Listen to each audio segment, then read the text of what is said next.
Hello everyone. चलिए आज का टॉपिक स्टार्ट करते हैं। फिर देखिए, जो आज का टॉपिक है वो है क्रॉप्स, मतलब फसलें। तो फसलों से रिलेटेड जितने भी क्वेश्चंस आते हैं वो सारा आज की जो वीडियो है उसमें कवर होने वाला है। देखिए, इसमें मैं आपको सारी ट्रिक्स बताऊंगा कि कैसे आपको सारी ट्रिक्स के थ्रू याद करना है कि कौन सी क्रॉप किस टाइप की होती है, कौन से सीज़न में हार्वेस्ट होती है, और कौन सी क्रॉप किस कैटेगरी में आती है। तो जैसे यही सब क्वेश्चंस जो होते हैं वो क्रॉप से पूछे जाते हैं। तो आज ये आप वीडियो पूरा एंड तक देखिए, आपको सारे क्वेश्चंस इसमें क्लियर हो जाएंगे। चलिए देखिए, मैं बताता हूँ जैसे जैसे क्रॉप्स क्या होती हैं, पहले तो ये समझ लेते हैं।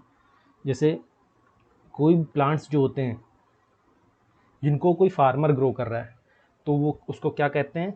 उसको कहते हैं हमारी क्रॉप या फिर फसल। अब देखिए, कई सारे प्लांट्स होते हैं उनको ग्रो करने की ज़रूरत नहीं होती। जैसे आपने कोई भी मैंगो का बीज है या फिर सीड है, उसको आपने फेंक दिया तो वो अपने आप ग्रो हो जाता है। ठीक है, उसमें आपको कुछ करना नहीं पड़ रहा है। लेकिन जैसे बहुत सारी मोस्टली क्रॉप्स होती हैं, शुगर केन हो गई और कुछ भी होगी, उनको प्रॉपरली हार्वेस्ट करना पड़ता है, उनको उगाना पड़ता है, प्रॉपरली टाइम टू टाइम पानी देना पड़ता है, कटिंग करनी पड़ती है। तो ये सारी चीज़ें जिसमें क्रॉप में करनी पड़ती है, जिस भी प्लांट्स में करने पड़ते हैं, वो क्या बोलते हैं, उन्हें क्रॉप्स बोला जाता है। अब देखिए, क्रॉप्स कितने कितने टाइप की होती है। देखिए, क्रॉप्स मेनली 3 टाइप की होती हैं। ठीक है, एक तो हमारा हो गया राबी क्रॉप्स। ठीक है, दूसरा हमारा हो गया खारिफ क्रॉप्स, और तीसरा हो गया हमारा जायद। ठीक है। अब देखिए, क्रॉप्स क्यों इम्पोर्टेंट है हमारे लिए। देखिए, क्रॉप्स इसलिए भी बहुत इंपॉर्टेंट है, खासकर हमारे इंडिया के लिए, कि हमारा जो 60 से 70% इकॉनमी है, इंडियन इकॉनमी, वो क्रॉप्स के कल्टीवेशन पे ही बेस्ड है। हमारा जो एग्रीकल्चर, जितना भी ग्रामीण क्षेत्र के लोग हैं, मोस्टली इसी से ही उनकी इकॉनमी चलती है। और हमारे इंडिया की भी 70% इकॉनमी बेस्ड है किससे? एग्रीकल्चर पे। तो इसलिए हमारे लिए बहुत इंपॉर्टेंट है ये। अब देखिए, क्रॉप कल्टीवेशन किस पे डिपेंड करता है कि कौन सी क्रॉप कहाँ पर होगी और कौन से एरिया में होगी। ये डिपेंड करता है कि वहाँ की सॉइल कैसी है और वहाँ का वेदर कैसा है। ठीक है, वेदर कैसा है, क्लाइमेट भी बोल सकते हैं। तो पर्टिकुलर एरिया का सॉइल कैसा है, मिट्टी कैसी है और वहाँ का क्लाइमेट कैसा है, इस पे डिपेंड करेगा कि कौन सी क्रॉप कहाँ पर होती है। अब देखिए, इसका मैं बता देता हूँ। जैसे 3 तरह की क्रॉप्स आपको बता दी मैंने। एक तो राबी होती है, एक खारिफ, एक जैद। इसको जैद ही बोलते हैं। अब देखिए, इसकी ट्रिक मैं बताता हूँ आपको कि कैसे याद करना है आपको। देखिए देखिए, जैसे पहली जो टाइप थी राबी क्रॉप्स, उसके बारे में थोड़ा बता देता हूँ मैं आपको कि राबी क्रॉप्स क्या होती हैं। देखिए, जैसे ये राबी जो है, ये एक अरेबिक वर्ड है। इसका मतलब होता है स्प्रिंग। ठीक है, इसको हिंदी में वसंत ऋतु भी बोलते हैं, वसंत। ठीक है, तो राबी का क्या मतलब होता है? स्प्रिंग। ये एक अरेबिक वर्ड है। अब इसको कब ग्रो किया जाता है, कब उगाया जाता है? इसको ग्रो करा जाता है हमारा विंटर में। जो हमारा ठंडी का सीज़न होता है, उसमें हमें राबी क्रॉप्स ग्रो की जाती हैं। और इसको हार्वेस्ट, मतलब इसकी कटिंग कब होती है, ये कंप्लीट कब हो जाती हैं? तो ये स्प्रिंग यानी वसंत ऋतु में कंप्लीट हो जाती हैं। तो इसीलिए इसका नाम होता है वसंत ऋतु की क्रॉप्स। इसको दूसरी लैंग्वेज में क्या बोलते हैं? राबी क्रॉप्स। ठीक है, अब इसको याद करने की देखिए ट्रिक बहुत सिंपल है कि अगर आपका WBC लो है तो आप ओट्स खाइए और मस्टर्ड ऑयल में खाना बनाइए। ऐसे याद कर सकते हैं आप इसको कि if WBC is low, eat oats and mustard oil. तो जिसमें भी जितना भी मैंने इसमें ब्लू किया हुआ है, ये आपकी ट्रिक में यूज़ होगा। तो WBC क्या हो गया? डब्ल्यू से जैसे होता है हमारा वीट, गेहूँ। बी से क्या होता है? बारले, जौ। सी से क्या होता है? चिकपीस, छोला या फिर चने बोल सकते हैं इसे। एल से क्या होता है? लिनसीड, अलसी। अलसी ये, या फिर इसको भी आप अलसी के चने बोलते हैं। ओट्स, ओट्स आपका हो गया जई। और मस्टर्ड मतलब सरसों। तो ये सारी जो जितने भी क्रॉप्स होती हैं, ये किस में आती हैं? राबी क्रॉप्स में। तो इसके याद करने का ट्रिक आप रिवाइज कर लीजिए कि WBC is low, eat oats and mustard oil. जहाँ WBC लो और ओट्स और मस्टर्ड ऑयल यूज़ होने वाला है। ठीक है, देखिए, इससे बाहर कुछ भी नहीं आएगा। आपको 2 तरह के ही क्वेश्चंस पूछे जाते हैं क्रॉप्स में कि एक तो ये ग्रो कहाँ पर होती है, कौन से सीज़न में ग्रो होती है। तो आपको पूछेगा कि कब ग्रो की जाती है, विंटर में, या फिर पूछेगा कब हार्वेस्ट की जाती है, कब इसकी कटाई होती है। तो आप बताएंगे स्प्रिंग्स में। या तो आपको ऑप्शन ऐसे क्वेश्चन दे देगा कि बारले जो आपकी क्रॉप है वो किस तरह की क्रॉप है, ये राबी क्रॉप है या फिर खारिफ क्रॉप है या फिर जायद क्रॉप है, ऐसे करके आपको ऑप्शन दे देगा। आपको आंसर लगाना रहेगा। तो अगर आप ऐसे ट्रिक से याद करेंगे तो आपको ये कभी नहीं भूलेंगे आप। चलिए, अब जैसे नेक्स्ट क्रॉप होती है हमारी खारिफ क्रॉप। तो देखिए खारिफ क्रॉप क्या होता है, पहले उसके बारे में थोड़ा बता देता हूँ। जैसे राबी मैंने बताया कि एक अरेबिक वर्ड है, खारिफ भी एक अरेबिक वर्ड है। इसका मतलब होता है ऑटम। ऑटम को हिंदी में बोलते हैं शरद ऋतु। तो जो शरद ऋतु की क्रॉप्स होती हैं उन्हें क्या बोलते हैं, खारिफ क्रॉप। अब देखिए ये कब ग्रो की जाती है, ये ग्रो की जाती है जब मानसून हमारा स्टार्ट होता है, मानसून हमारा स्टार्ट होने वाला होता है, ठीक है। जैसे जून और जुलाई का जो टाइम होता है उस टाइम पे ये इसको ग्रो करना स्टार्ट किया जाता है। इसकी कटाई कब होती है, इसकी हार्वेस्टिंग कब होती है, जो हमारा मानसून एंड होता है, मानसून के एंड में।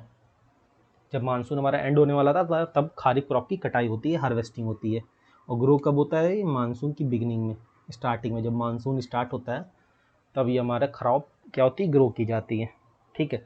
अब ये खारिफ क्रॉप होती है, देखिए इसको बहुत सारा वाटर चाहिए होता है उगने के लिए, ग्रो करने के लिए काफ़ी वाटर चाहिए होता है और हॉट वेदर चाहिए होता है। तो अगर किसी भी एरिया में काफ़ी वाटर है, वहाँ की सॉइल में, वहाँ के लैंड में काफ़ी वाटर है और वहाँ का वेदर भी एक टेम्परेट ठीक ठाक हॉट वेदर है, तो वहाँ पर ही खारिफ क्रॉप्स होती हैं, ठीक है। अब देखिए खारिफ क्रॉप को याद करने का क्या तरीका है कि बीजेपी के सीएम जीएसटी के फ़ायदे बताने एसआर यूनिवर्सिटी गए। बीजेपी के सीएम जीएसटी के फ़ायदे बताने एसआर यूनिवर्सिटी गए। तो देखिए इसमें BJP, CM, GST and SR ये यूज़ होने वाला है। जैसे बी से क्या हो गया, बी से हो गया बाजरा, ठीक है। जे से क्या हो गया, जे से हो गया ज्वार। पी से क्या हो गया, पल्सेस मतलब दालें। सी से हो गया हमारा कॉटन कपास। एम से हो गया मेज़ मक्का। जी से हो गया ग्राउंड नट मूंगफली। एस से हो गया शुगर केन गन्ना। टी से हो गया टर्मरिक हल्दी। एस से सोयाबीन एंड आर से राइस। देखिए ये जो ट्रिक्स हैं इसको आप 2-3 बार पढ़ लीजिएगा और एग्ज़ाम से पहले एक बार रिवाइज कर लीजिएगा, तो इससे जितने भी कोई क्वेश्चंस आएंगे वो आप इजीली आंसर कर पाएंगे, ठीक है। अब देखिए ये हमारी राबी कंप्लीट हो गई या और खारिफ हो गई। तीसरी जो आपकी क्रॉप आती है वो होती है आपकी जायद क्रॉप, ठीक है। इसको जायद भी कहीं कहीं बोलते हैं और कहीं कहीं जायद बोलते हैं, ठीक है। चलिए तो जायद क्रॉप के बारे में बता देता हूँ थोड़ा सा आपको। देखिए ये जायद जो क्रॉप होती है ये हमारी कब ग्रो की जाती है, तो ये ग्रो हमारी की जाती है जो हमारा राबी सीज़न होता है और हमारा जो खारिफ सीज़न होता है, उनके बीच का जो पीरियड होता है उसमें ये जायद क्रॉप ग्रो की जाती है। जैसे राबी क्रॉप मैंने बताया था कि ये कब हार्वेस्ट होती है, ये स्प्रिंग में हार्वेस्ट होती है, ठीक है। और खारिफ क्रॉप कब इसकी स्टार्टिंग होती है, मानसून में ये बिगन होता है, जब मानसून की बिगनिंग होती है जो मैंने बताया था जून जुलाई से होती है। तो जायद क्रॉप कब ग्रो की जाती है, ये हमारा इसका रीज़न जो होता है वो मार्च से लेके जून में, इसको फेब के एंड में या फिर मार्च की स्टार्टिंग में हम ग्रो करना स्टार्ट करते हैं। और जो इसकी हार्वेस्टिंग होती है वो हम जून के एंड में या फिर जुलाई की स्टार्टिंग में वो इसको हम हार्वेस्ट करते हैं, इसकी कटाई करते हैं। देखिए जो ये ज़ैद क्रॉप्स हैं इनको बहुत कम टाइम लगता है उगने में, ग्रो होने में, तो इनको बहुत कम टाइम रिक्वायर्ड होता है, वेरी लेस टाइम। ये बहुत जल्दी ही इनका पूरा चीज़ें कंप्लीट हो जाती हैं, मतलब इनकी ग्रो करके इसको पूरा हार्वेस्ट करने में 2-3 महीना ही लगता है। तो इसका रीज़न याद रखिएगा आप कि ये रीज़न क्या होता है इसका ग्रो करने का, मार्च से लेके जून तक, ठीक है। अब इसको याद करने का तरीका है कि रोड पर वाटर भर जाने के कारण सीएम का बीपी हाई हो गया। रोड पर वाटर भर जाने के कारण सीएम का बीपी हाई हो गया।